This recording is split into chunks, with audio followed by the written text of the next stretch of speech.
Hey y'all, this is Little Women, Chapter 36, Beth's Secret.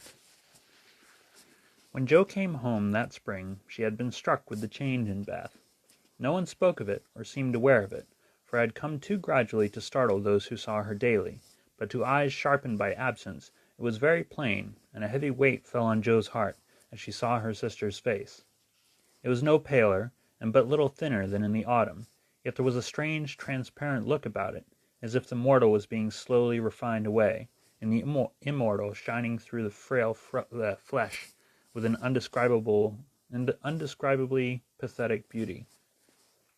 Jo saw and felt it, but said nothing at the time, and soon the first impression lost much of its power, for Beth seemed happy, no one appeared to doubt that she was better, and presently, in other cares, Jo for a time forgot her fear. But when Laurie was gone, and peace prevailed again, the vague anxiety returned and haunted her.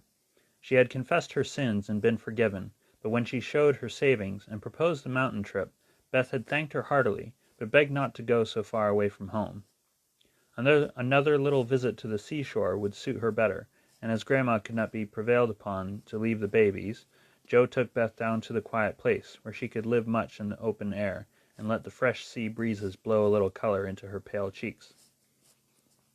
It was not a fashionable place, but even among the pleasant people there, the girls made few friends, preferring to live for one another. Beth was too shy to enjoy society, and Jo too wrapped up in her to care for anyone else, so they were all in all to each other, and came and went, quite unconscious of the interest they excited in those about them, who watched with sympathetic eyes the strong sister and the feeble one, always together, as if they felt instinctively that a long separation was not far away. They did feel it, yet neither spoke of it, for often between ourselves and those nearest and dearest to us there exists a reserve which it is very hard to overcome. Jo felt as if a veil had fallen between her heart and Beth's, but when she put out her hand to lift it up, there seemed something sacred in the silence, and she waited for Beth to speak. She wondered, and was thankful also, that her parents did not seem to see what she saw, and during the quiet weeks when the shadows grew so plain to her, she said nothing of it to those at home, believing that it would tell itself when Beth came back no better. She wondered still more if her sister really guessed the hard truth, and what thoughts were passing through her mind during the long hours when she lay on the warm rocks with her head in Jo's lap, while the winds blew healthfully over her and the sea made music at her feet. One day Beth told her. Jo thought she was asleep, she lay so still, and putting down her book, sat looking at her with wistful eyes, trying to see signs of hope in the faint color in Beth's cheeks. But she could not find enough to satisfy her, for the cheeks were very thin, and the hands seemed too feeble to hold even the rosy little shells they had been gathering.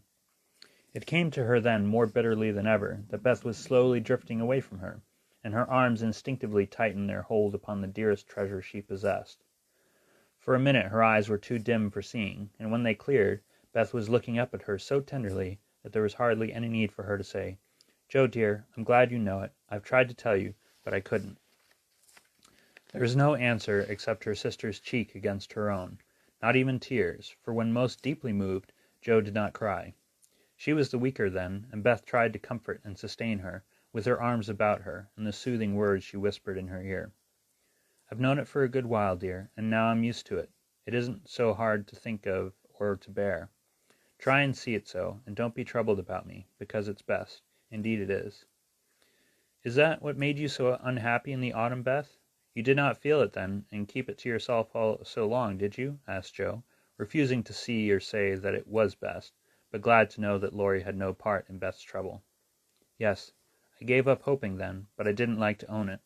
I tried to think it was a sick fancy, and would not let it trouble anyone.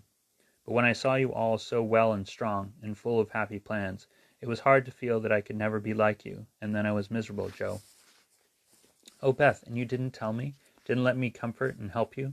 How could you shut me out, and bear it all alone?" Jo's voice was full of tender reproach, and her heart ached to think of the solitary struggle that must have gone on while Beth learned to say goodbye to health, love, and life, and take up her cross so cheerfully. "Perhaps it was wrong, but I tried to do right. I wasn't sure, no one said anything, and I hoped I was mistaken. It would have been selfish to frighten you all when Marmee was so anxious about Meg, and Amy away, and you so happy with Laurie. At least I thought so then. "And I thought you loved him, Beth, and I went away because I couldn't," cried Joe, glad to say all the truth. Beth looked so amazed at the idea that Joe smiled in spite of her pain, and added softly, "Then you didn't, dearie? I was afraid it was so, and imagined your poor little heart full of lovelornity all the while." "Why, Joe, how could I, when he was so fond of you?" asked Beth, as innocently as a child. "I do love him dearly. He is so good to me. How can I help it? But he never could be anything to me but my brother. I hope he truly will be some time."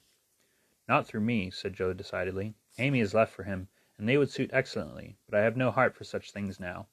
I don't care what becomes of anybody but you, Beth. You must get well."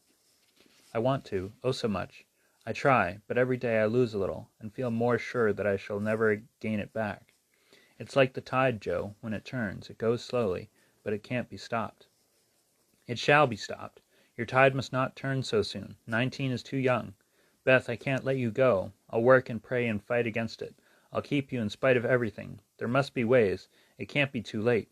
God won't be so cruel as to take you from me," cried poor Joe rebelliously, for her spirit was far less piously submissive than Beth's. Simple, sincere people seldom speak much of their piety. It shows itself in acts rather than in words, and has more influence than homilies or protestations. Beth could not reason upon or explain the faith that gave her courage and patience to give up life and cheerfully wait for death. Like a confiding child, she asked no questions, but left everything to God and nature, Father and Mother of us all, feeling sure that they, and they only, could teach and strengthen heart and spirit for this life and the life to come. She did not rebuke Joe with saintly speeches, only loved her better for her passionate affection, and clung more closely to the dear human love, from which our Father never means us to be weaned, but through which he draws us closer to himself. She could not say, "I'm glad to go," for life was very sweet to her. She could only sob out, "I try to be willing," while she held fast to Joe, as the first bitter wave of this great sorrow broke over them together. By and by, Beth said, with recovered serenity, "You'll tell them this when we get home?" "I think they will see it without words," sighed Joe, for now it seemed to her that Beth changed every day. "Perhaps not. I've heard that the people who love best are often blindest to such things. If they don't see it, you'll tell them for me. I don't want any secrets, and it's kinder to prepare them. Meg has John and the babies to comfort her, but you must stand by Father and Mother, won't you, Joe?" "If I can. But, Beth, I don't give up yet. I'm going to believe that it is a sick fancy, and not let you think it's true," said Joe, trying to speak cheerfully. Beth lay a minute thinking, and then said in her quiet way, "I don't know how to express myself, and shouldn't try to anyone but you, because I can't speak out except to my Joe. I only mean to say that I have a feeling that it never was intended I should live long. I'm not like the rest of you. I never made any plans about what I'd do when I grew up. I never thought of being married, as you all did.